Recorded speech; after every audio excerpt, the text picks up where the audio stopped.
Yes, there's something na talagang dapat hindi ginagawa ng Kristiyano sa kanyang sarili. There is this something that when you will be able to learn, marirealize mo, pak talaga. I really don't have to do that to myself. Yes. Ano po yon? Okay? You will be shocked. What is that? That is looking down on yourself. You don't have to look down on yourself. You don't have to feel inferior, especially sa mga hindi mananampalat.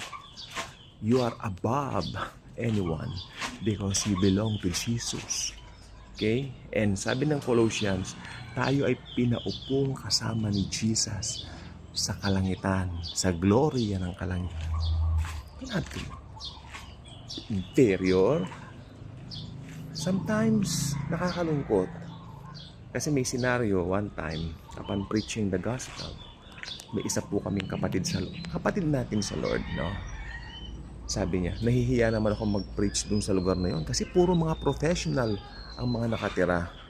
Sabi ko sa kanya, professional ka rin naman eh. Ako, oo nga, pero mahiyaman kasi sila. Sabi ko, hindi yon. Ang dala mo, ako, si Jesus.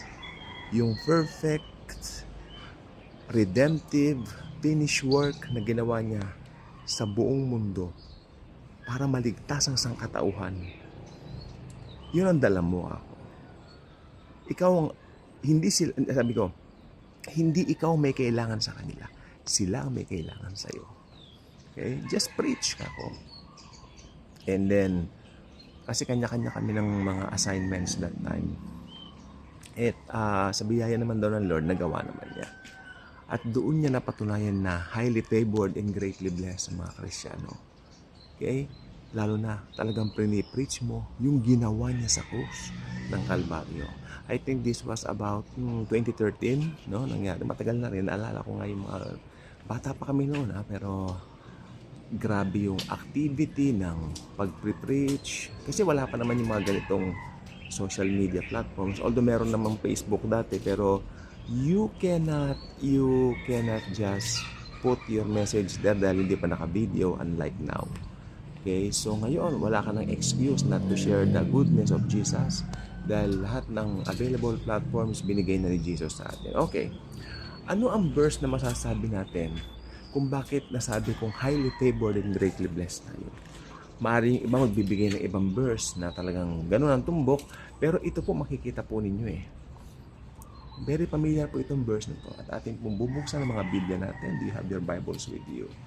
Kasi napaka-importante po talaga na lahat ng mga pinag-aaralan natin nakaroot sa Bible. Ang salita ni Jesus. Okay? Romans 8:28. Very familiar na kayo dun sa Romans 8:28, ano? Okay. Romans 8:28. This is it. And we know that all things work together for good to those who love God, to those who are called according to His purpose. We are called. Tinawag na po tayo. Pinili na po tayo. Ang pumili sa atin si Jesus. Okay? Hindi tayo ang pumili sa Kanya. Maliwanag po yan na, anong verse yan? O, sa John, sabi niya, you did not choose me. I choose you. At chinus tayo ni Jesus before the foundation of the world. Napakabigat. Bigatin tayo eh. Bigatin tayong mga Kristiyano. Huwag mong maliitin ang sarili mo. Mahal ka ni Jesus. Okay? Tayo ay highly favored and greatly blessed ng Panginoon Jesus. We really need to put this here. Huwag nating kalilimutan yan. Dito. Mahal tayo ni Jesus. Highly favored and greatly blessed tayo. Okay? So, ano pa yan? May mas mabigat pa bang... Aba! Oo! Tingnan natin sa Romans chapter 8. Itong Romans chapter 8, paborito ko po. Every time I am down, ito na ikong pinupuntahan. Kailangan barakasin natin ang mga loob natin sa salita ni Jesus. Hindi tayo na-down. Okay? So, tingnan po natin to. Romans 8:31 and 32. Okay? Kita niyo na. What then shall we say to these things? If God is for us, who can be against us? He who did not spare his own son, but delivered him up for us all, how shall he not with him, si Jesus yung him na yan, also freely give us all things? Sabi niya rito, kung yung anak nga niya hindi niya ipinagkait, okay, na ibigay sa atin, yun pa kaya mga hinihiling mo sa kanya? Alam po ninyo lahat ng mga Kristiyano may mga kahilingan sa Diyos. May mga request tayo kay Jesus. Actually, huwag mo nang ituloy na request yan. I-claim mo na. I claim it because of the finished work of Christ. Mangyayari yan. Makinig po kayo mabuti. Balik tayo sa pagiging highly favored natin and greatly blessed po natin. Kilala niyo naman si Joseph. Binenta ng mga kapatid, pumunta sa Egypt. Wala siyang dala. Hinulog lang siya sa balon.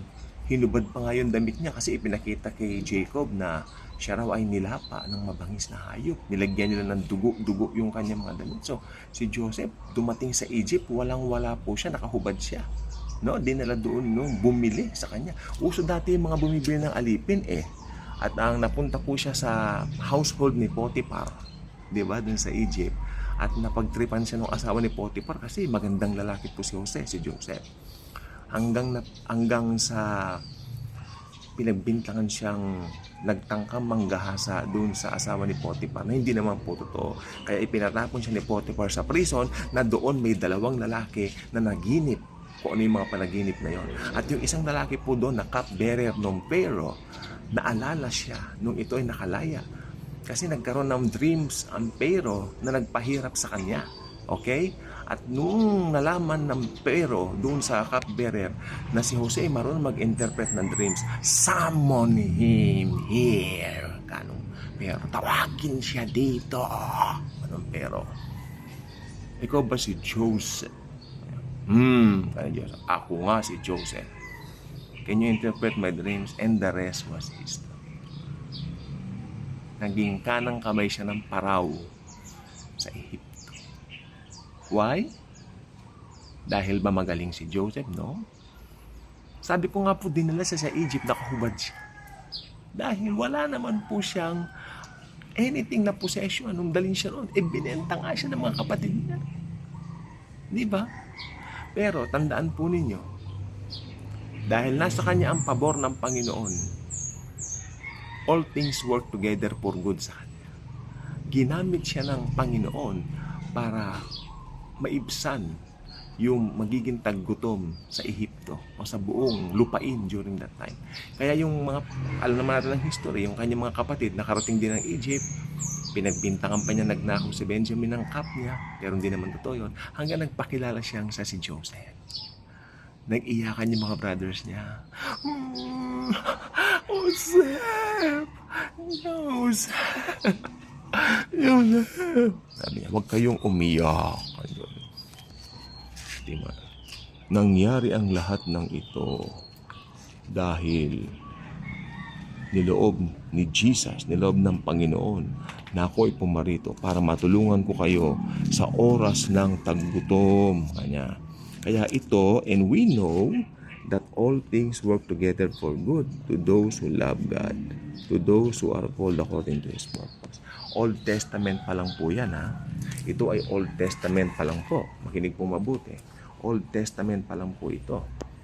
What more now sa New Covenant? What more now sa New Testament? Gaano tayo ka-powerful dahil kay Jesus? I can't explain my happiness right now. Knowing that I am highly favored and greatly blessed because of Jesus. Hallelujah. Di ba mga aso? Even the dogs knows that. Okay? Even the kalikasan, even the heavens knows the truth. Because of Jesus who loved us and gave Himself for us. Walang makapaghihiwalay sa atin kay Jesus. Highly favored and greatly blessed tayo. Kaya kung nanalangin tayo ngayon, hindi na po siya request. Kung nanalangin po tayo ngayon, ito po ay claiming. We are claiming it in the name of Jesus, the one who died for us and loved us. Jesus gave Himself. Thank you.